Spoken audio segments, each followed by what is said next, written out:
15,000 ఇస్తామన్నారు ఒక పిల్లోడికి. నాకు 3 పిల్లలు. ఈ 9వ క్లాసు పెద్దోడు, చిన్నోడు 6వ క్లాసు, పిల్ల 3వ క్లాసు. లేవు, బుక్కులు లేవు. పిల్లలకి అన్నం కూడా సరిగ్గా బాగోట్లేదంట. మా పిల్లలు ఇటు వరకే వెళ్ళిపోయేవాళ్ళు. పప్పు చెక్కలు ఇస్తే తెచ్చుకు తినేవాళ్ళు. 3 పిల్లలు. ఇప్పుడు వాళ్ళ అమ్మ క్యారేజీ కడితే కానీ వెళ్తారు స్కూల్ కి. ఏంటమ్మా అంటే బాగోట్లేదమ్మా, పురుగులు ఉన్నాయి, అవి ఉన్నాయి అని చెప్పని అంటున్నారు. ప్రభుత్వంలో బ్యాగులు 3 ఇచ్చేవాళ్ళు, 3కి బుక్స్ ఇచ్చేవాళ్ళు. ఏదో లేని ఏదన్నా ఉంటే రాస్తే 1-2 కొనుక్కొచ్చిన వాళ్ళు.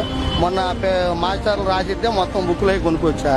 పిల్లలకి బ్యాగులు కూడా కొనుక్కొచ్చాము, ఏమీ లేదు. మరి మా ఆవిడ ఇక్కడ 15,000 వేస్తాం, 1,500 వేస్తామన్నారు. నెల 1,500 వేస్తానంటే నేను లైన్ లో ఉండేవాడిని. నెల 1,500 వస్తే బాగానే ఉండదు, వేసేస్తారు కదా. ఏమీ లేదు. క్యాష్ సర్టిఫికేట్ అన్నారు, ఇన్కమ్ సర్టిఫికేట్ అన్నారు. అసలు మీరు ఎక్కడ, మీ క్యాష్ ఏంటి, మీరు ఎవరో పుట్టారు, మీరు ఎట్ట పుట్టారు, ఎప్పుడు పుట్టారు, ఇవన్నీ అడుగుతున్నారు. అవన్నీ ఎక్కడ ఉంటాయి? ఇప్పుడు మేము మనుషులుగా పుట్టి 42 ఏళ్ళు, మా ఆవిడకి 20 ఏళ్ళు దాటినాయి కదా. అవన్నీ అప్పుడు లేని ఇప్పుడు వచ్చి అడిగితే ఇప్పుడు ఎక్కడ తెస్తాం, దొరుకుతాయా?